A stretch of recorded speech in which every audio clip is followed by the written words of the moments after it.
بسم اللہ الرحمن الرحیم۔ بہت شکریہ غامدی صاحب آپ کے وقت کا۔ ہم نے گزشتہ نشست میں آپ سے مبشر علی زیدی صاحب، ملک کے معروف نام ہیں اور بہت ہی بلند پایہ صحافی ہیں، ان کے بعض اعتراضات، ان کے جو اشکالات اور مذہب کے بارے میں کچھ کنفیوژنس تھیں، ان کے بارے میں ہم نے آپ کا نقطہ نظر جانا۔ آپ کی وہ ویڈیو نشر ہوئی، اس پر بہت سارے کمنٹس آئے، تو اس نشست میں ہماری خواہش ہوگی کہ ہم جو لوگوں نے مزید سوالات پوچھے ہیں اس پر کچھ آپ کی رائے جان سکیں۔ ابتدا میں یہ جاننا چاہوں گا غامدی صاحب کہ جس وقت آپ نے ان کے اعتراضات کا جواب دیا اور دلیل سے اور جو بھی استدلال تھا اس کے ذریعے ان کو ٹیکل کیا، تو بعض اہل علم لوگوں کا یہ بھی خیال ہے کہ اس طرح کے جو سوالات جب لوگ پیش کرتے ہیں اور مذہب پر اعتراض کرتے ہیں، اس سے جو ہے وہ عام مسلمان کا ایمان جو ہے وہ بہت خطرے میں پڑتا ہے۔ تو ان کو جو جواب دینے کا طریقہ کار ہے، اس استدلال کا کوئی فائدہ نہیں ہے۔ اصل میں ان کا مقصد جو ہے وہ بات سمجھنا ہوتا ہی نہیں ہے، وہ ہمارے ایمان کو خراب کرنا چاہتے ہیں۔ تو ان لوگوں سے گفتگو یا دلیل یا مکالمہ نہیں ہونا چاہیے، بلکہ ان کو شٹ اپ کال ہی دینی چاہیے۔ تو اس پر آپ کی کیا رائے ہے؟ میں ایک طالب علم ہوں، میں نے خود مذہب کو جہاں سے سمجھا ہے، میں جب بھی مذہب پر گفتگو کرتا ہوں تو اپنے اس فہم کو آپ کے ساتھ شیئر کرتا ہوں۔ مجھے نہ کسی کو قائل کرنا ہوتا، نہ کسی سے مناظرہ میرے پیش نظر کبھی رہا ہے، نہ میں فتح و شکست کی نفسیات میں کبھی گفتگو کرتا ہوں۔ میرے سامنے تو ایک ہی مقصد ہوتا ہے، اور وہ یہ کہ میں نے جس طرح ایک بات کو سمجھا ہے اور مجھے اگر اس کے بارے میں یہ یقین ہے کہ یہ حق ہے یا یہ سچائی ہے، تو میں اس کو آپ کے سامنے بھی رکھ دوں۔ میں یہ توقع کرتا ہوں کہ آپ میری رہنمائی کریں گے، میرے استدلال میں اگر کوئی غلطی ہے تو آپ اس کو مجھ پر واضح کریں گے۔ میں مکالمے، تبادلہ خیالات کی نفسیات میں گفتگو کرتا ہوں، میرا ہمیشہ سے یہ طریقہ ہے۔ رہ گئی یہ بات کہ اس میں اگر ان موضوعات کو چھیڑا جائے جو لوگوں کے لیے ایمانیات کی بنیاد ہے، تو ان کے ایمان میں خلل واقع ہو جائے گا، تو پھر تو ہمیں ساری دنیا پر پابندی لگا دینی چاہیے۔ اس لیے کہ لوگ اگر ہمارے ساتھ بات نہیں کریں گے تو کیا وہ اپنے منہ پر تالا لگا لیں گے؟ کیا ساری دنیا خاموش ہو جائے گی؟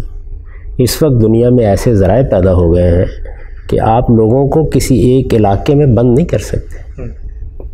وہ چیزوں کو پڑھتے ہیں، سنتے ہیں، جانتے ہیں، دنیا بھر میں اس پر مباحثے ہوتے ہیں، کتابیں لکھی جاتی ہیں، سوالات اٹھائے جاتے ہیں۔